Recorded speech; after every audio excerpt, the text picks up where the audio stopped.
வணக்கம். நீங்கள் இணைந்திருப்பது தினகரன் செய்தி பிரிவின் இரவு நேர பிரதான செய்தி அறிக்கையோடு. செய்தி தொகுப்பு தினகரன் செய்தி பிரிவு. செய்திகளை வாசிப்பவர் நீக்லாஸ் குறிஞ்சிகன். விரிவான செய்திகளுக்கு செல்ல முன் முதலில் தலைப்புச் செய்திகள். விடுதலை புலிகளின் தளபதிக்கு எதிராக கொழும்பு நீதிமன்றம் வழங்கியுள்ள தீர்ப்பு. பிரித்தானிய நகரின் முதல்வராக இலங்கை தமிழர் பதவியேற்பு. தமிழீழ விடுதலை புலிகளின் தடைக்கு எதிராக மதிமுக பொதுச் செயலாளர் வைகோ கண்டனம். தமிழர்களுக்கு சார்பான நிலைப்பாட்டை கொண்டிருப்பதனால் அமெரிக்க தூதுவரை ஏற்றுக்கொள்ள வேண்டாம் என உதய கம்பன்பில ஆவேசம். காணாமல் ஆக்கப்பட்டவர்கள் தொடர்பில் ஐக்கிய நாடுகள் சபை விடுத்துள்ள கோரிக்கை. இனி தொடர்பான விரிவான செய்திகள்.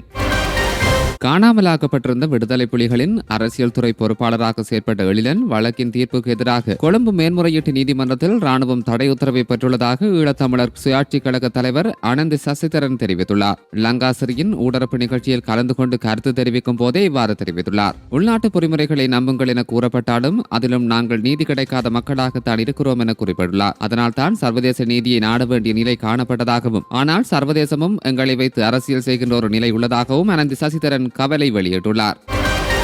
பல தசாப்தங்களாக பலவந்தமாக காணாமலாக்கப்பட்ட பல்லாயிரக்கணக்கான மக்களின் தலைவிதி மற்றும் இருப்பிடத்தை கண்டறிந்து வெளிப்படுத்துவதற்கு இலங்கை அரசாங்கம் அர்த்தமுள்ள நடவடிக்கை எடுக்க வேண்டும் என்று ஐக்கிய நாடுகள் சபை வலியுறுத்தியுள்ளது. அத்துடன் சம்பவங்களில் பொறுப்பு கூற வேண்டியவர்கள் தொடர்பில் நடவடிக்கை வேண்டும் என்றும் ஐக்கிய நாடுகளின் மனித உரிமைகள் அலுவலகம் இன்று வெளியிட்டுள்ள அறிக்கையில் கோரியுள்ளது. காணாமலாக்கப்பட்டவர்களின் பிரச்சினை தொடர்பில் அரச பாதுகாப்பு படைகள் மற்றும் துணை ராணுவ குழுக்களின் ஈடுபாட்டை ஒப்புக்கொள்ளவும் பகிரங்க மன்னிப்பு கேட்கவும் இலங்கை அரசாங்கத்துக்கு மனித உரிமைகள் அலுவலகம் அழைப்பு விடுத்துள்ளது. பலவந்தமாக காணாமலாக்கப்பட்ட அனைத்து இலங்கையர்களையும் ஒருபோதும் மறக்க முடியாது என்பதை இந்த அறிக்கை நினைவூட்டுவதாக ஐக்கிய நாடுகள் மனித உரிமைகள் ஆணையாளர் வோல்கர் டர்க் தெரிவித்துள்ளார். அவர்களுடைய குடும்பங்களும் அவர்களை பற்றி அக்கறை கொண்டவர்களும் இவ்வளவு காலமாக காத்திருக்கிறார்கள். இந்த நிலையில் உண்மையை அறிய அவர்களுக்கு உரிமையுண்டு என்றும் அவர் வலியுறுத்தியுள்ளார். பலவந்தமாக காணாமலாக்கப்பட்ட அனைவருக்கும் அரசாங்கம் பொறுப்பு கூற வேண்டும். இந்த குற்றங்கள் முழுமையாக விசாரிக்கப்பட வேண்டியது மிகவும் அவசியம். இந்த குற்றங்கள் அவர்களின் அன்புக்குரியவர்களை மட்டுமல்ல முழு சமூகங்களையும் ஒட்டுமொத்த இலங்கை சமூகத்தையும் பாதிப்பதாக உரிமைகள் அலுவலகத்தின் அறிக்கையில் தெரிவிக்கப்பட்டுள்ளது.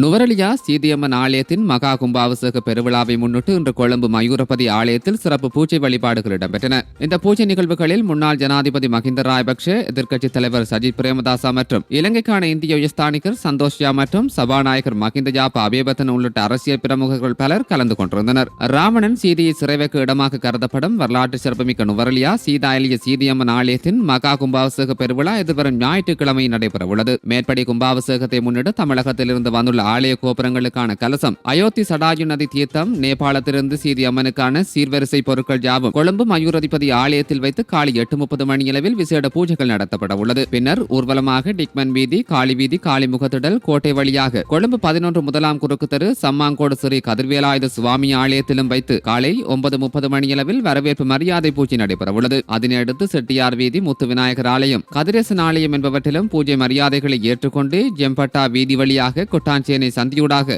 ஆமர் வீதி நெடுஞ்சாலை வழியே பயணித்து சீதாயலிய சீதியம்மன் ஆலயத்திற்கு ஊர்வலமாக எடுத்துச் செல்லப்பட உள்ளது.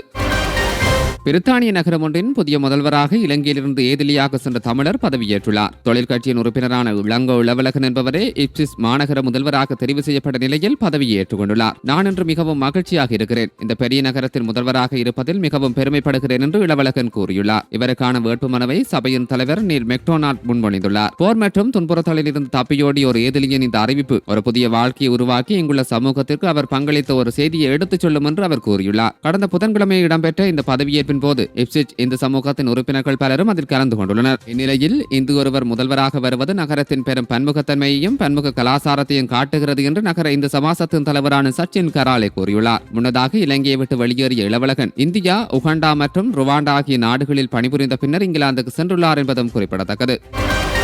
தமிழர்களுக்கான அரசியல் தீர்வின் அடிப்படை தத்துவத்தை கூட புரிந்து கொள்ளாத ஒரு வரட்டு மனோபாவத்தில் இன்றும் சிங்கள அரசு பயணிக்கிறது என ஜனநாயக போராளிகள் கட்சியின் ஊடக பேச்சாளர் துளசி தெரிவித்துள்ளார். இன்று அவரால் அனுப்பி வைக்கப்பட்டுள்ள அறிக்கையிலேயே இவ்வாறு தெரிவிக்கப்பட்டுள்ளது. இவ்வறிக்கையில் மேலும் தெரிவிக்கப்பட்டுள்ளதாவது: இலங்கை தீவின் 2 தேசிய இனங்களுக்கிடையில் இலங்கை சுதந்திரம் அடைந்ததன் பின்னர் ஏற்பட்ட ஆட்சி உரிமை, அரசியல் அதிகார பங்கீடுகள் தொடர்பில் பெரும்பான்மை சிங்கள இனம் ஆட்சி அதிகாரங்களை கையகப்படுத்தி தமிழ் தேசிய இனத்தின் இருப்புக்கும் உயிர் வாழ்தலுக்குமான உரிமைக்கும் தனது ராணுவ மேலாண்மையை பயன்படுத்தி கேடு விளைவித்திருந்தது. அதன் அதன் விளைவாக தமிழர் தரப்பு அகிம்சா வழி போராட்டமும் தொடர்ச்சியாக ஒரு ஆயுத போராட்டமும் தமிழினத்தின் மீது வலிந்து திணிக்கப்பட்டது. போரில் உச்சமாக கடலையும் பெரும் வெளியையும் சாட்சியாக வைத்து தரைக்கடல் ஆகாய மார்க்கங்களாக தனது ராணுவ வல்லாண்மையினை பயன்படுத்தி நாட்டின் பூர்வீக குடிகளான தமிழர்களை இனவழிப்பு செய்து தனது கோரமுகத்தினை உலகிற்கு காட்டி நின்றது. புதைக்குழிகளின்றி புதைக்கு எவருமின்றி மாண்டு போன ஒரு தேசிய இனத்தின் துயரத்தை அரசியல் விடுதலையாக பிரசவிக்க வேண்டிய பொறுப்பும் கடமையும் எமக்கு உண்டு என்பதை நாம் திடமாக நம்புகிறோம். தமிழர்களுக்கான அரசியல் தீர்வின் அடிப்படை தத்துவத்தை கூட புரிந்து கொள்ளாத ஒரு வரட்டு மனோபாவத்தில் இன்றும் பயணிக்கிறது சிங்கள அரசு. தமது தேவைகள் மீதான கரிசனையில் கடந்த 7 தசாப்த காலம் எப்படி பயணித்ததோ அதற்கு சற்று அதன் போக்கிலிருந்தும் சளைக்காமல் தீவிரமாக பயணிப்பதை தெற்கு அரசியலின் சமகால நிகழ்வுகள் படம் பிடித்து காட்டுகிறது. இப்படியான மிகவும் சலனத்துக்குரிய இடர்பாடுகள் மிகுந்த திருப்புமுனையில் பயணிக்கும் தமிழ் அரசியல் வகிப்பாளர்கள் ஒன்றிணைந்து ஏகோபித்த ஒரு அரசியல் செயற்பாடொன்றின் மூலமாக சமகால சவால்களுக்கு முகம் கொடுக்க முடியும். 2009 பின்னர் தமிழ் அரசியல் தரப்புகள் தமக்குள் தாமே சிதைவுட்டு தமிழினத்தின் தேசிய பலத்திற்கு ஊறு விளைவித்தமையினை பேரவலத்தின் மாண்டு போன ஆத்மாக்களும் நெஞ்சுரத்தோடு வீழ்ந்து போன ஆத்மாக்களும் ஒருபோதும் மன்னிக்காது என்றும் தெரிவிக்கப்பட்டுள்ளது.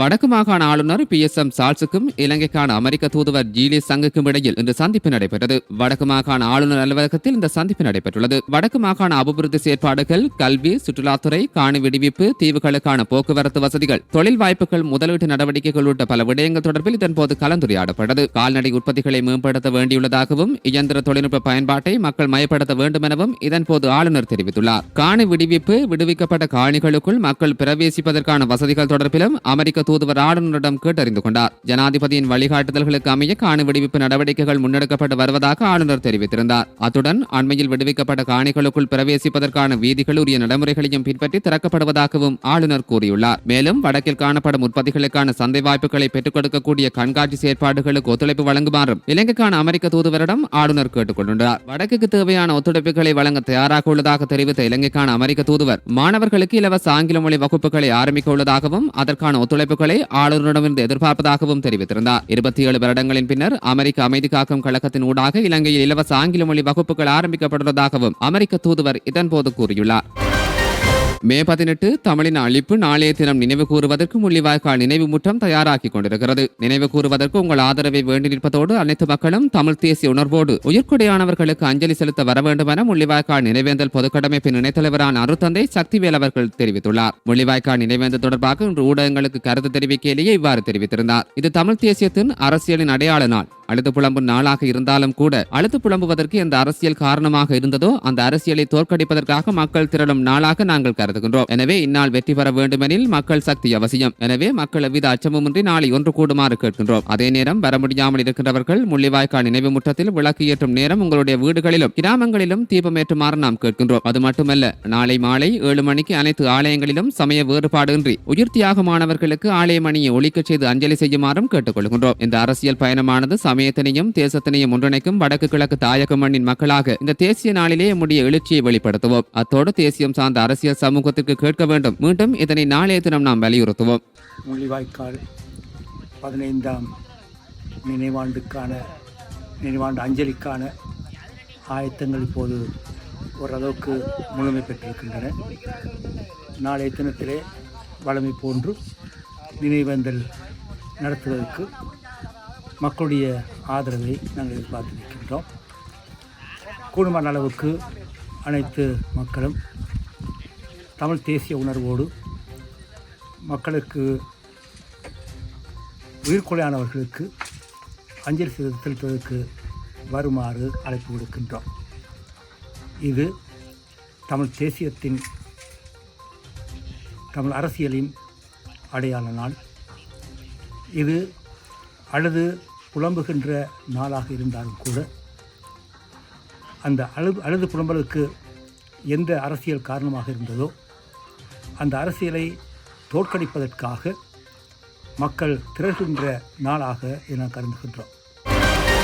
தமிழீழ விடுதலை புலிகள் அமைப்பை மேலும் 5 ஆண்டுகளுக்கு இந்திய மத்திய அரசு தடை செய்தமைக்கு மதிமுக பொதுச் செயலாளர் வைகோ கண்டனம் தெரிவித்துள்ளார். தவறான நோக்கத்தோடு உண்மைக்கு மாறாக புலிகள் இயக்கம் மீதான தடை நீடிக்கப்பட்டுள்ளதாகவும் இது அநீதியான செயல் என்றும் அவர் வலியுறுத்தியுள்ளார். அறிக்கை ஒன்றை வெளியிட்டுள்ள அவர் இதனை குறிப்பிட்டுள்ளார். இந்தியாவின் ஒருமைப்பாட்டிற்கோ இறையாண்மைக்கோ எதிராக விடுதலை புலிகள் ஒருபோதும் செயல்பட்டதில்லை. அது மட்டுமல்ல, இந்தியாவின் பகை நாடுகளுடன் இந்த வகையான உறவையும் விடுதலை புலிகள் இயக்கம் வைத்துக் கொள்ளவில்லை. ஆனால் இலங்கை அரசு சீனா முதலான இந்தியாவின் பகை நாடுகளுடன் நெருங்கி உறவாடி அந்நாடுகளிடம் பொருளாதார உதவி பெற்று இலங்கை இலங்கையில் இந்தியாவுக்கு எதிரான தளங்களை அமைப்பதற்கு துணையாக செயல்பட்டு வருகிறது என்பதை இந்திய அரசு எண்ணி பார்க்கவில்லை. ராஜீவ்காந்தி கொலையை சுட்டிக்காட்டித்தான் விடுதலை புலிகள் இயக்கத்திற்கு இந்தியாவில் தடை விதிக்கப்பட்டது. அந்த கொலை வழக்கில் குற்றம் சாட்டப்பட்டவர்கள் அனைவரும் விடுதலை செய்யப்பட்டு விட்டார்கள். ஒரு சிலர் மறைந்து விட்டார்கள். உண்மையான குற்றவாளிகளை கண்டறிவதற்காக அமைக்கப்பட்ட பல்நோக்கு புலனாய்வு குழு 20 ஆண்டு காலமாக எவரையும் கைது செய்யாமல் காலம் கடத்தி இறுதியில் கலைக்கப்பட்டுவிட்டது. இப்படிப்பட்ட சூழ்நிலையில் தவறான நோக்கத்தோடு உண்மைக்கு மாறாக விடுதலை புலிகள் இயக்கத்தின் தடையை நீடிப்பது என்பது அநீதியான செயலாகும். இந்திய அரசின் இந்த செயலை வன்மையாக கண்டிக்கிறேன் என்று வைகோ தமது அறிக்கையில் குறிப்பிட்டுள்ளார்.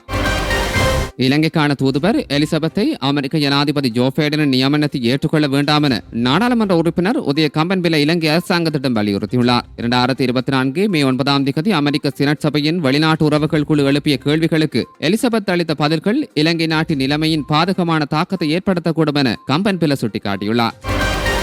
இத்துடன் தினகரனின் இரவு நேர பிரதான செய்தி அறிக்கை நிறைவடைந்தது. தினமும் முக்கிய செய்திகளை உடனுக்குடன் அறிந்து கொள்ள எம்மோடு இணைந்திருங்கள். மீண்டும் மற்றொரு செய்தியின் வாயிலாக சந்திக்கும் வரை நன்றி, வணக்கம்.